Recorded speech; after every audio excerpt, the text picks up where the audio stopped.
नाज़रीन आदाब। अली वारसी एक मरतबा फिर नया दौर के प्लेटफॉर्म से आपके सामने हाजिर है और आज भी अंदर की बात में मेरे साथ मुजम्मिल सोहरवर्दी साहब मौजूद हैं। इकरा रियाज अभी तक जो है वो हमें ज्वाइन नहीं कर सकी हैं, वो कल से इंशाल्लाह ताला वापस अपनी पोजीशन पर वापस होंगी। तो अली वारसी के साथ ही आज फिलहाल आप गुजारा कीजिए। मुजम्मिल साहब कैसे हैं आप? मैं बिल्कुल ठीक, आप सुनाएँ क्या हाल है अली? आप बिल्कुल ठीक इकरा से सर। ज़्यादा खूबसूरत लग रहे हैं। सर शेव की थी है बस, कुछ भी नहीं किया। कोई मेकअप नहीं, अच्छा, कुछ नहीं, सिर्फ शेव की है और देख वाह! लें आप। लेकिन हुस्न ऐसे-ऐसे टपक रहा है आपके चेहरे से, नूर बरस रहा है। जैसे चाय वाला था ना, उसने कुछ नहीं किया था, बस वो ऐसे ही एकदम से एक हाँ, तस्वीर खींची और बस वायरल हो गया। हाँ। अच्छा सर, मेरा एक आपसे सवाल ये है कि कल हमारा प्रोग्राम रिकॉर्ड होने के कुछ ही देर बाद एक वीडियो जो है वो जारी की गई पीटीआई की जानिब से, जिसमें मोहतरमा बुशरा बीबी जो कि पाकिस्तान की साबिक खातून अव्वल हैं, तो उनका एक स्टैचर, एक बड़ी लीडर हैं और इमरान खान साहब की अहलिया हैं। उन्होंने एक कुछ बहुत बड़े-बड़े दावे कर दिए, लेकिन जो सबसे बड़ा दावा था उसके अंदर उन्होंने ये कहा कि जनरल बाजवा को इमरान खान जब सऊदी अरब गए तो वो नंगे पाँव मदीना गए थे, वैसे वो नंगे पाँव नहीं थे, उन्होंने मोज़े पहने हुए थे। तो वो जब मदीना गए तो वहाँ से कहीं से कॉल आई जनरल बाजवा को कि ये जो है ये तुम क्या उठा लाए हो? तो उसके बाद जो है वो साज़िशें शुरू हो गई और सारी कुव्वतें जो हैं वो इमरान खान के पीछे पड़ गईं, उनका ये कहना है। आप ज़रा ये बताइए कि इस बात में कितनी सच्चाई है? क्या ये दुरुस्त है कि ये इस वजह से कोई उनके खिलाफ जो है वो दुश्मनी शुरू हो गई थी और ये कि शरीयत जो है वो हम यहाँ ख़त्म करना चाह रहे हैं, तुमने वहाँ पर से शरीयत के ठेकेदार उठा लाए हो, ये इस्लामी टच देने में ज़्यादा आगे निकल गई या वाक़ई कोई इसमें हकीकत भी है? देखिए, एक तो ये कोई उनके इक़्तिदार के आखिरी दिनों की तो बात नहीं है।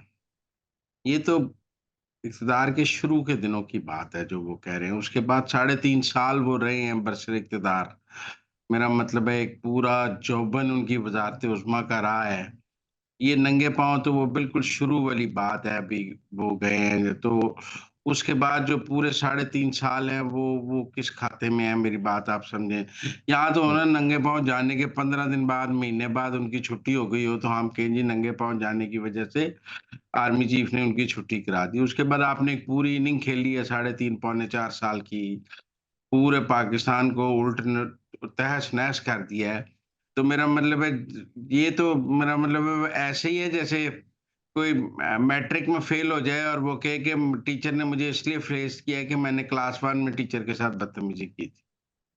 मेरा मतलब वो कहाँ कब की बात कहाँ से जोड़े हैं। लेकिन मैं आपको एक बात बताऊँ, देखिए जब ट्रम्प जीता था तो पूरी जी, पीटीआई ने जो पीएमएलएन और पीपल्स पार्टी ने ट्रम्प के खिलाफ बयानात दिए हुए थे, उनको टैग कर करके दोबारा वायरल नहीं किया था। और क्या बिल्कुल किया था। पीटीआई ने ये नहीं कहा था कि जी इन्होंने ट्रम्प के खिलाफ जो बयान दिए हैं, ये अगले 48 घंटे में ट्रम्प की टेबल पर होंगे। आतिफ ने, वो जो पीटीआई यूएसए का सदर है।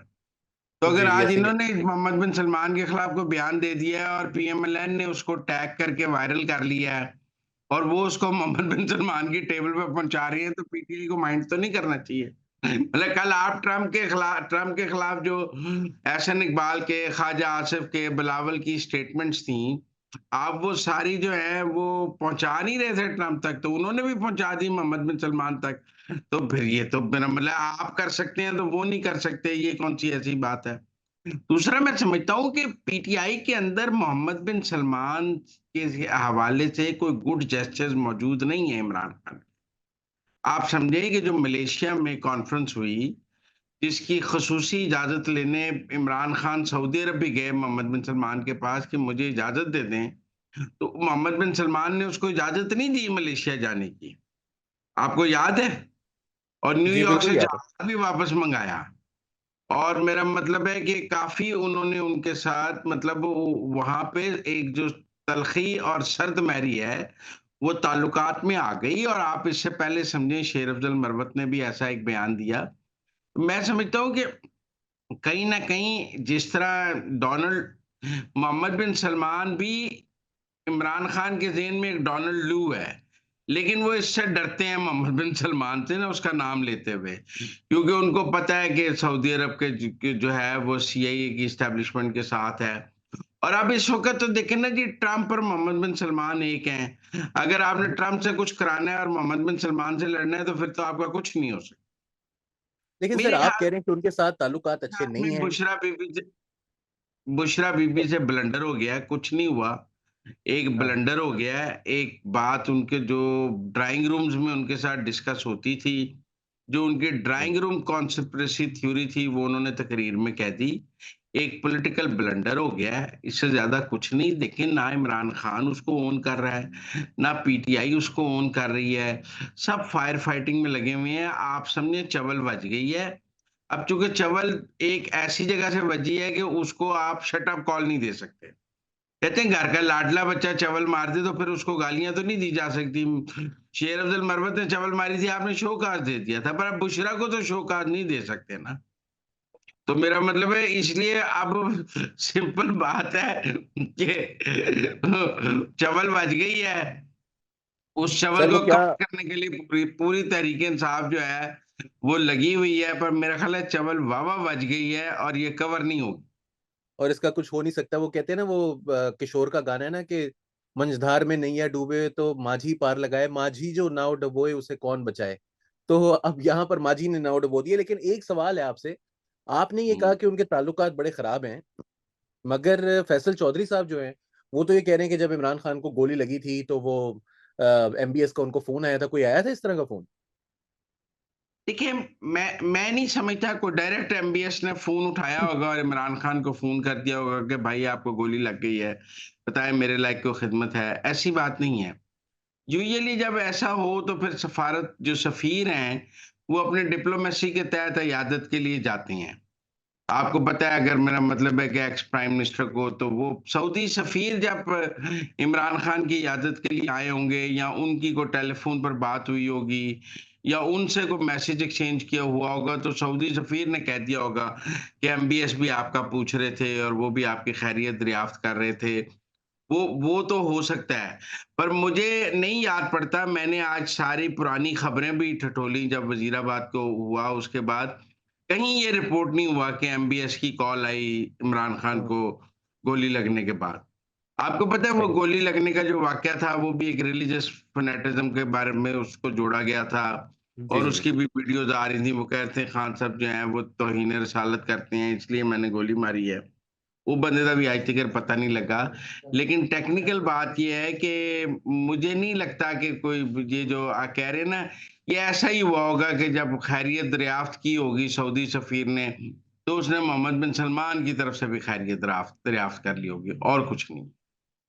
सर अच्छा ये एक खिताब के अंदर ही उन्होंने एक बड़ी अजीबो-गरीब बात की है कि जजेस जो हैं वो भी शामिल हों, 2 दफ़ा कहा उन्होंने कि वुकला और जजेस जो हैं वो शामिल हों।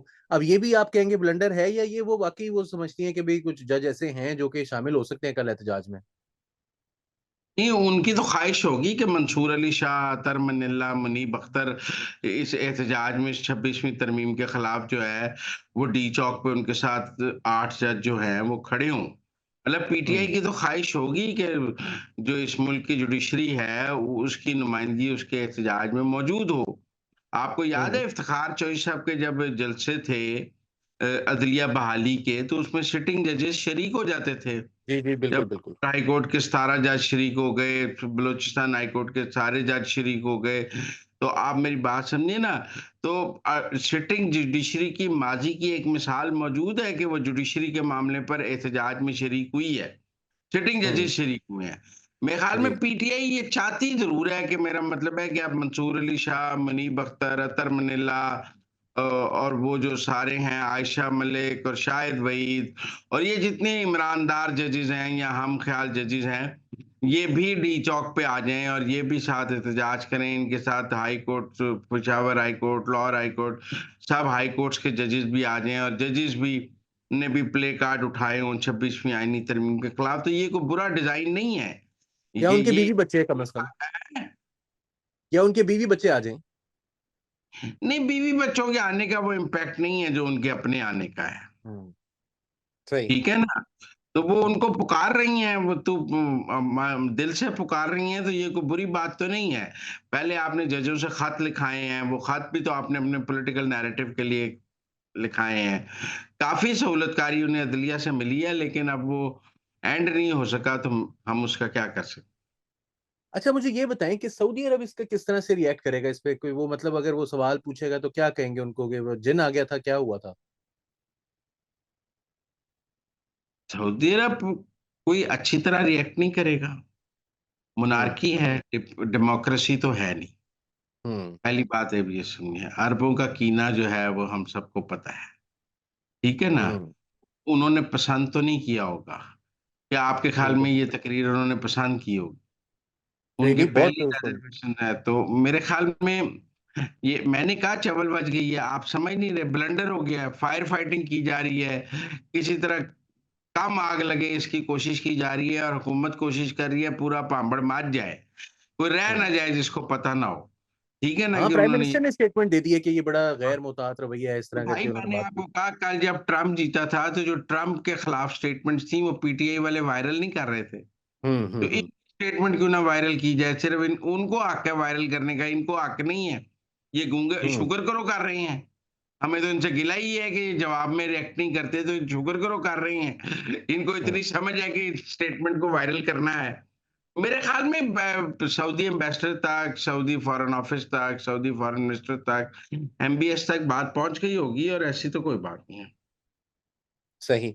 तो ठीक हो गया सर, बहुत आपने कुछ बातें जो हैं वो हमें ऐसी बताई हैं जिससे आइडिया होता है कि अब इसके रिपरकशंस क्या होंगे। एक सवाल सर ये भी है कि 24 नवंबर का जो धरना है वो अभी तक कॉल ऑफ तो नहीं हुआ। आज भी फैसल चौधरी ने आके बताया कि इमरान खान ने कहा है कि उसको कॉल ऑफ नहीं करना। और दूसरी तरफ ये बातें भी जारी हैं कि कोई बातचीत होगी। इस्लामाबाद हाई कोर्ट ने इनकार कर दिया है कि यहाँ पर जो है लॉ एंड ऑर्डर को मेंटेन करना है, कोई एहतजाज की इजाज़त नहीं होगी, बेलारूस का प्रेज़िडेंट आ रहा है। तो अब ये बताइएगा कि ये आज जो सॉरी अली अमीन गंडापुर और आर्मी चीफ के दरमियान मुलाकात हुई है खुर्रम एजेंसी के हवाले से जो कल लोग मरे हैं, क्योंकि कुछ लोगों का ये कहना है, अरशद यूसुफज़ई बड़े सीनियर रिपोर्टर हैं द न्यूज़ के, उन्होंने तो ये लिखा है कि 100 से ज़ायद अफ़राद जो हैं वो कल कत्ल हुए हैं। ये 35 की जो खबर आ रही थी टीवी के ऊपर और चैनल्स के ऊपर, अखबारों के ऊपर। तो ये ज़रा बताइएगा कि इसके अंदर कोई इमरान खान के हवाले से बात हुई होगी या ये स्ट्रिक्टली एक वो जो सिक्योरिटी के हवाले से मीटिंग है? देखिए, अब वहाँ अब तो डेथ टोल 42 से ऊपर है, जो ऑफ़िशियली जी। माना जा रहा है।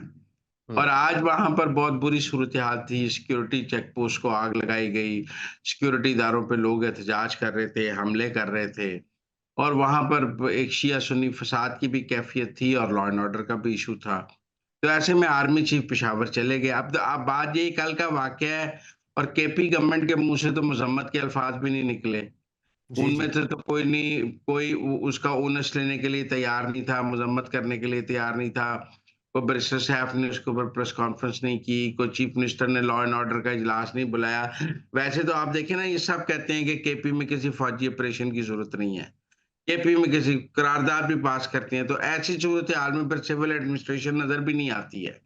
कि वो कहाँ हुँ, है और आर्मी चीफ को ही पहुँचना पड़ता है और कमांडर्स के साथ और सीएम को बिठाया है। उन्होंने यकीनन आज लॉ एंड ऑर्डर पे बात की होगी। आसिम मुनीर ने इस धरने के हवाले से गंडापुर को कोई लिफ्ट नहीं कराई होगी, अगर गंडापुर ने लिफ्ट चाही भी हो। हुँ। और मैं नहीं समझता कि आसिम मुनीर साहब के लेवल पे ये बात गंडापुर करने की हिम्मत भी रखते हैं, कि वो आर्मी चीफ के सामने ये बात करें। तो आई डोंट थिंक सो कि वहाँ बात हुई होगी। जहाँ तक ये धरने की बात है, मैंने केपी से चेक किया है, मोमेंटम पहले से बहुत कम है। ठीक। और जो जितने मोमेंटम की बात की जा रही है, वो मोमेंटम बन नहीं सका है अभी आज के दिन तक। और हुँ। आज के दिन तक कोई ऐसी नहीं है कि कोई बहुत ज़्यादा लोगों के आने की उम्मीद है। लेकिन आपको पता है 3, 4, 5,000 लोग भी काफ़ी होते हैं ऐसे मामले में फ़साद करने के लिए। लेकिन कोई लाखों के आने की तवक्को बिल्कुल नहीं की जा रही। ठीक हो गया सर, तो बहुत शुक्रिया हमें ये अंदर की बातें बताने के लिए। अली वारसी को, मुज़म्मिल सोहरावर्दी साहब को नया दौर के प्लेटफ़ॉर्म से इजाज़त दीजिए। कल आपसे फिर मुलाकात होगी। आदाब।